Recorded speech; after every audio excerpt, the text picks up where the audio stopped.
Hello everyone, welcome to Avipedia. I hope you all are doing great. My name is Akshay Soni, reasoning mentor at Avipedia, and today in this session, that is MCQ session, जिसमें कि हम 10 most important MCQs को discuss करेंगे। इसका पहला session हमने discuss कर लिया था, ठीक है। आज हम सेकंड सेशन है इसका। तो ये जो सीरीज़ है ये आपकी SSC CGL 2024 के लिए। तो let us start the session. सबसे पहले मैं आप सभी को बताना चाहूँगा कि आपने अगर हमारा व्हाट्सएप कम्युनिटी ग्रुप ज्वाइन नहीं किया तो आप उसको ज्वाइन कर सकते हैं। इसका लिंक आपको बायो में मिल जाएगा। चलिए पहला क्वेश्चन देखिए, यहाँ पे ये जो है डाइस से रिलेटेड है। जब भी इस तरह से बॉक्स की फॉर्म में है तो डाइस से रिलेटेड है। यहाँ पे हमें क्या बताना है कि ऑपोजिट किसके है, कौन सा नंबर ऑपोजिट है 4 के, ठीक है। डायरेक्टली क्वेश्चन पे ही चलते हैं। देखिए यहाँ पे क्या गिवन है, अगर मैं पहले और पहले और तीसरे को अगर मैं कंपेयर करूँ या पहले और दूसरे को, तो पहले और दूसरे में तो हमें कोई सिमिलर नहीं मिल रहा, बट पहले तीसरे में मिल रहा है। क्या मिल रहा है? 5 and 2, ठीक है। 5 and 2 आपके सिमिलर हैं, तो एक के ऑपोजिट में क्या बन रहा है? एक के ऑपोजिट में 3, ठीक है। सिमिलरली देखिए यहाँ पे 4 के ऑपोजिट में क्या बनेगा वो हम देखेंगे। देखिए 4 के ऑपोजिट में 6 के ऑपोजिट अगर हम देखें तो 6 के ऑपोजिट 4 के ऑपोजिट ना तो 6 बनेगा, ठीक है, ना ही इसमें 1 बनेगा, और ना ही इसमें आपको क्या देखने को मिलेगा, इसमें 5 देखने को मिलेगा। तो 4 के ऑपोजिट में क्या बन सकता है? 4 के ऑपोजिट में बनने वाला जो नंबर है वो बनेगा या तो 2 या फिर इसमें बनेगा 3, ठीक है। 2 या 3 में से कोई एक बनेगा। सॉरी, यहाँ पे मैंने 3 करना था, ये 3। तो 2 या 5 में से कोई एक नंबर बनेगा। तो हमें फाइंड आउट करना है कि इनमें से दोनों में से कौन सा है। तो इसमें से जो बनेगा हमारा तो बनेगा 2, ठीक है। ऑप्शन जो है आपका सेकंड इसमें बन रहा है, सॉरी फोर्थ इसमें बन रहा है। सेकंड क्वेश्चन देखिए, इस क्वेश्चन में क्या गिवन है, हमें बताना है इसमें से कंप्लीट करना है पैटर्न को। तो पैटर्न कौन सा इसमें से कंप्लीट हो रहा है? देखिए मुझे इसमें सर्कल अगर मैं यहाँ पे इस तरह से लगा दूंगा लाइन्स, और इसको इस तरह से लाइन लगा दूँ, ऊपर से इस तरह से सर्कल कर दिया, तो ये सर्कल मुझे कहाँ पे मिल रहा है? ये मिल रहा है मुझे ऑप्शन सी में, ठीक है। तो ये इसका आंसर है। चलिए नेक्स्ट क्वेश्चन है, ये आपका सीरीज का क्वेश्चन है। आप सीरीज में देखिए इसमें गिवन क्या है कि सॉरी एनालॉजी का क्वेश्चन है। इसमें 5 और 9, 1 और 6, ठीक है। इसमें अगर हम लिखें 59 का 16 से, 38 का किससे होगा? तो 59 का अगर आप रिलेशन देखो, इसमें क्या है 5 और 9, इसमें अगर हम इसका डिफरेंस निकालें तो 4, 4 का स्क्वायर क्या बन रहा है ये, ठीक है। 3 और 8 में अगर डिफरेंस देखें तो कितना बनता है 5 का, तो 5 का स्क्वायर क्या बनता है 25। 25 कौन सा बन रहा है? 25 बन रहा है ऑप्शन बी में, ठीक है। चलिए नेक्स्ट क्वेश्चन है, ये आपकी सीरीज है। सीरीज में अगर हम देखें तो 4, 18, 48, 100, 180 क्वेश्चन मार्क, ठीक है। 4 से मुझे 18, 4 चौके 16 प्लस 2 18, 18 का डबल करें तो उसमें क्या करना पड़ेगा? अगर मुझे उसमें 48 बनाना है तो क्या करना पड़ेगा? डबल भी करूंगा तो डबल में भी मुझे कुछ नंबर ज़्यादा ऐड करना पड़ेगा। बट अब इनको इंडिविजुअली देखते हैं। देखिए ये नंबर जो है ये किसका है? ये 2 का क्यूब और 2 का स्क्वायर, इनका डिफरेंस, ठीक है। कितना आता है? 8 और 4। सिमिलरली यहाँ पे देखिए ये नंबर क्या बन रहा है? 3 का क्यूब और 3 का स्क्वायर। हमें इसका आइडिया कहाँ से लगा? आइडिया लगा यहाँ पे 100 से, ठीक है। देखिए ये 3 का क्यूब और 3 का स्क्वायर, 27 में से 9 कम कर दो, कितना बनेगा? 18। उसी तरह से 4 का क्यूब और 4 का स्क्वायर, ठीक है, 64 में से 16 कम कर दो, 48। 5 का क्यूब, 5 का क्यूब 125, उसमें से 5 का स्क्वायर कर दो कम, तो क्या बनेगा? 100। अगर हम 180 की बात करें तो 6 का क्यूब और 6 का स्क्वायर, और आगे क्या आएगा? 7 का क्यूब दैट इज 343, और 7 का स्क्वायर 49। इनको माइनस करते हैं तो क्या आएगा? देखिए 4, यहाँ पे 4 आना चाहिए, तो 4, 9 4 13, और यहाँ पे 3 है, तो कितना बनेगा? 29। तो 294 जो होगा इसका ऑप्शन बी इसका आंसर बनेगा। चलिए नेक्स्ट क्वेश्चन है 9।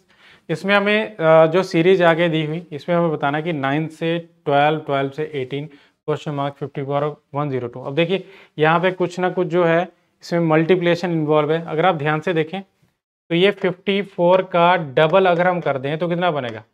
108, और उसमें से अगर मैं 6 माइनस कर दूंगा तो ये नंबर पहुंच जाएंगे। क्या यही चीज़ बाकियों में एप्लीकेबल है? देखिए 9 का अगर मैं डबल करूंगा तो क्या बनेगा? 18, 18 में से 6 कम कर दो 12। इसमें भी क्या आएगा? 12 का डबल करो, 12 का डबल 24, उसमें से 6 कम कर दिए 18, 18 का डबल करो, 18 का डबल कितना आएगा 36, उसमें से 6 कम कर दो कितना आएगा 30, तो 30 इसका आंसर होगा ऑप्शन सी। ठीक है, चलिए नेक्स्ट क्वेश्चन है आपका। अब देखिए इसमें लेट वर्ड है, लेट को लिखा गया है VGZO।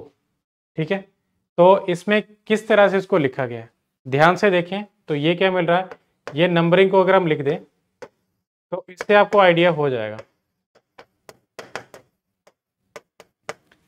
12 और 15 ऐड कर दो 27, इधर भी 27, इधर भी 27, इधर भी 27, मतलब ऑपोजिट है बट रिवर्स में मिल रहे हैं। ठीक है, तो क्या आएगा इसमें, ऑपोजिट्स मिल रहे हैं हमें। तो अगर हम डिजाइन वर्ड को देखें तो उसमें भी हमें इसी तरह से करना है, DESIGN, तो इसमें N का ऑपोजिट M, G का ऑपोजिट T, I का ऑपोजिट R, S का ऑपोजिट H और E का ऑपोजिट V और D का ऑपोजिट W। ठीक है, तो MTRHVW, MTRHVW ऑप्शन ए इसका आंसर बन रहा है। ठीक है, चलिए नेक्स्ट क्वेश्चन है, ये आपका सिलॉग से रिलेटेड है। अब गिवन है इसमें कि ऑल पेपर्स आर शीट्स, जितने भी पेपर्स हैं वो शीट्स हैं, और ऑल शीट्स आर बुक्स, मतलब अंदर से बाहर की तरफ से या बाहर की तरफ है इसमें रिलेशन। अब ये बन रहा है, अब इसमें क्या गिवन है, conclusion all papers are books, सभी पेपर बुक्स हैं क्या, यस ये बन रहा है। ऑल बुक्स आर पेपर्स, तो ये गलत होगा क्योंकि बाहर से अंदर क्या बनता है, सिर्फ सम रिलेशन, तो ये आपका क्या बनेगा, ओनली वन फॉलो, जो कि बन रहा है ऑप्शन डी में। ठीक है, सिमिलर मैनर में आप देखिए ये क्वेश्चन भी है आपका, ये भी सिलॉग्स है। बोला गया कि सम बॉयज आर मैन, कुछ बॉयज मैन है, और नो मैन इज ब्लैक, कोई भी मैन ब्लैक है नहीं है। ठीक है, तो देखिए यहाँ पे क्या आ रहा है, ये जो मैन है ये नेगेटिव है किसके लिए, ब्लैक के लिए, तो बॉयज के पास भी थोड़ा सा नेगेटिविटी आ चुकी है। ठीक है, तो उसमें पहला क्या है कि some boys are not black, कुछ बॉयज ब्लैक नहीं, जो कि मैंने आपको यहाँ पे मेंशन किया कि बॉयज का जो ये हिस्सा जो कि मैन में ऑक्यूपाई हो रहा है, मैन क्योंकि नेगेटिव है ब्लैक के लिए, तो ये भी क्या बनेगा, ये सही बन जाएगा कि कुछ बॉयज ब्लैक नहीं है, सही बनेगा। सम मैन आर बॉयज, कुछ मैन बॉयज हैं, यस मैन का कुछ हिस्सा बॉयज है, तो ये भी सही बन रहा है। तो क्या आ रहा है, बोथ फॉलो इसका आंसर बन रहा है। ठीक है, फर्स्ट एंड सेकंड दोनों फॉलो कर रहे हैं।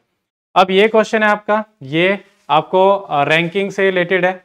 रैंकिंग में क्या गिवन है इसमें कि some boys are sitting in a row facing north. ठीक है, एक रो है जिसमें कि सभी बैठे हुए हैं, सिटिंग दी है, सिटिंग के साथ में रैंकिंग भी दी है, क्योंकि यहाँ पे गिवन है कि Amit is 7th on the left of Jatin, Jatin के लेफ्ट में कहीं पे 7th है।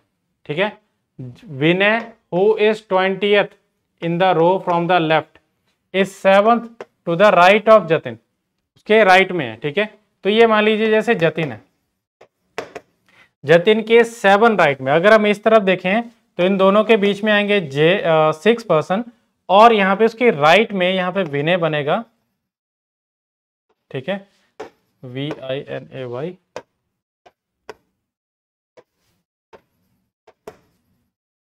जिसकी कौन से एंड से पोजीशन दी है, 7th फ्रॉम द राइट।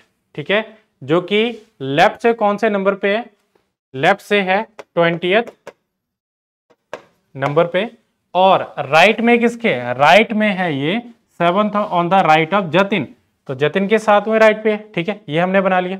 ठीक है, और आगे बोला गया है इसमें इसी जतिन से ये अमित की पोजीशन बताई गई है, कहां पे, लेफ्ट में 7th, तो इनके बीच में कितने होंगे 6, और यहाँ पे कौन होगा, यहाँ पे अमित होगा, जो कि कौन से नंबर पे बन रहा है, 7th राइट में। ठीक है, 7th लेफ्ट में, और इसकी अपनी पोजीशन यहाँ पे नहीं बताई गई, बट आगे देखें इसमें बताया गया कि if Kamal who is 3rd to the right of Amit, Amit के 3rd राइट में, अब देखिए क्योंकि 6 बीच में थे, तो 6 का मतलब है कि 3rd राइट में हमें करना है, तो क्या आएगा, इसके 3rd राइट में मतलब यहाँ पे 2 आएंगे, इसके बाद यहाँ पे कमल आएगा, और क्योंकि 3 लोग बन चुके हैं और 3 ही लोग इनके बीच में होंगे, जतिन और कमल के बीच में, तो यहाँ पे कमल के रिगार्डिंग जो पॉइंट दिया गया है, बोला गया है Kamal is 20th in the row from the right, जो राइट से 20th नंबर पे, ये 20th नंबर पे है, ये कमल राइट एंड से 20th। अब अगर मुझे इसमें से टोटल फाइंड आउट करना है, क्योंकि इसमें पूछा भी गया कि how many boys are there in the row, तो टोटल कितने हैं, देखिए ये 20th था, 20 से अगर मैं 7 कम कर दूंगा और ये 4 कम कर दूंगा तो क्या आ जाएगा, मेरे पास जो है इसकी पोजीशन आ जाएगी कहां से, ये लेफ्ट से, राइट एंड से। तो देखिए इस राइट एंड से तो इसकी पोजीशन पता है, जब ये लेफ्ट एंड का पर्सन है लेफ्ट की ही तरफ मूव करेगा तो इसकी जो पोजीशन है वो कम होती जाएगी, ठीक है। या इस 20 में आप जो है इसकी पोजीशन फाइंड आउट करना तो वो भी कर सकते हैं। देखिए अब कितना बनेगा, यहाँ पे 20 में से अगर मैं 7 कम कर दूं तो कितना बनेगा, 13। 13 में से फर्दर जो है इसमें से 4 कम कर दो तो 13 से 4 कम कर दिए, कितने बच गए, 9। तो इसकी पोजीशन जो है कौन से बन रही है, लेफ्ट से 9th पोजीशन बन रही है किसकी, कमल की। हम जिस पे कमल पे हमने यहाँ पे जो है कंसंट्रेट किया था, इसी की पोजीशन कितनी बन रही है, 9th। तो क्या करना है, जब एक पर्सन की दोनों तरफ से पोजीशन आए तो उनको क्या करना है, दोनों को ऐड कर दो और एक कम कर दो। तो 20 + 9 दैट इज इक्वल टू 29, उसमें से एक कम करने पे कितना बना, 28। एक कम क्यों किया, क्योंकि एक ही पर्सन को हम दोनों तरफ से ऐड कर रहे थे। तो इसका आंसर क्या आएगा, 28। अब ये क्वेश्चन आपको दिया गया यहाँ पे, ये हमें इसमें से काउंट करना है कि नंबर ऑफ ट्राइंगल्स कितनी है। ट्राइंगल्स देखने में बहुत सारी ट्राइंगल लग रही होंगी, बट देखिए ध्यान देना आपने, इस पोर्शन को अगर हम देखें तो इसमें कितनी ट्राइंगल बन रही है, इसमें बन रही है 3, ठीक है, 1 2 और एक बड़ी 3, ठीक है। उसी तरह से अगर मैं इस पोर्शन पे ध्यान दूं, यहाँ पे इस तरह से ये ब्लू मैंने जो किया, इसमें कितनी बन रही है, इसमें भी 3 बन रही है। ये सिर्फ ब्लू को देखना। और अगर मैं इसी के साथ में देखूं, ये मैं थोड़ा सा वायलेट कर देता हूं, यहाँ पे इस पोर्शन पे ध्यान दें तो यहाँ पे भी आपको 3 ट्राइंगल देखने को मिल रही है, ठीक है। तो कितनी बनी, 3 + 3 + 3 दैट इज इक्वल टू 9। 9 का क्या करना है, 9 का 4 गुना कर लो, कितना बन गया, 36। बट अब देखिए इसमें कुछ ऐसी ट्राइंगल है जिनको हम रिपीट भी कर रहे हैं। रिपीट कौन सी कर रहे हैं, अगर हम यहाँ पे देखें तो इस पोर्शन में ये बड़ी ट्राइंगल एक बार रिपीट होगी, इस पोर्शन में देखें तो ये वाला जो पोर्शन है इसका रिपीट हो गया, एक बार ये रिपीट होगा, एक बार ये रिपीट होगा, एक बार इस तरह का, एक बार इस तरफ का। तो 4 में माइनस करने के पड़े। बट अगर आप ध्यान दें तो ये जो पोर्शन है इनको हम अभी काउंट नहीं कर रहे थे, 36 में इनको काउंट नहीं कर रहे थे, ठीक है। 36 में से 4 कम करने के पड़ेंगे पहले, फिर इन्हीं पोर्शन को हमें ऐड भी करना पड़ेगा, इन 4 पोर्शन को, 1 2 3 और 4 ऐड कर दिए तो कितना आएगा, फर्दर इसमें 4 ऐड करने पे फिर से ये कितना बन रहा है, ये 36 बन रहा है, जो कि ऑप्शन आपकी ए इसमें आंसर बन रहा है, ठीक है। तो ये थे हमारे क्वेश्चन। आई होप आपको समझ आ चुके होंगे, आपने इनको अच्छे से गो थ्रू कर लिया होगा। अभी मैं आपको बताना चाहता हूँ कि अभिपीडिया माइक्रोवर्स क्या है। माइक्रोवर्स मतलब माइक्रो कोर्सेज, ठीक है। आप अगर किसी भी एग्जाम को प्रिपेयर कर रहे हैं, कोई भी सब्जेक्ट प्रिपेयर कर रहे हैं, तो उसमें आपको टॉपिक्स जो देखने को मिलते हैं, टॉपिक्स में भी हमें प्रॉब्लम देखने को मिलती है, फेस करनी पड़ जाती है। तो हम अगर उनको अच्छे से प्रिपेयर करना चाहते हैं तो अभिपीडिया आपको एक अपॉर्चुनिटी दे रहा है, जिसके थ्रू आप टॉपिक्स को परचेज कर पाएंगे और टॉपिक्स में आपको मिलेगा वीडियो कोर्स, और साथ ही साथ उसमें आपको नोट्स मिलेंगे, वेब नोट्स मिलेंगे, ठीक है, प्रैक्टिस के लिए क्वेश्चन मिलेंगे। तो ये सारी चीज़ें आप अवेल कर सकते हो फ्रॉम अभिपीडिया, ठीक है। आपको हर एक टॉपिक के उसमें मिलेंगे, चाहे आप मैथ्स की बात करें, चाहे आप रीजनिंग की बात करें, चाहे आप जीएस की बात करें, चाहे इंग्लिश की, तो सभी तरह के टॉपिक्स के आपको क्या मिलेंगे, नोट्स मिलेंगे, जो है माइक्रो कोर्सेज मिलेंगे, ठीक है। तो ये था हमारा session. That is all for now. Thank you so much for your cooperation, and please like this video, subscribe our channel. Thank you.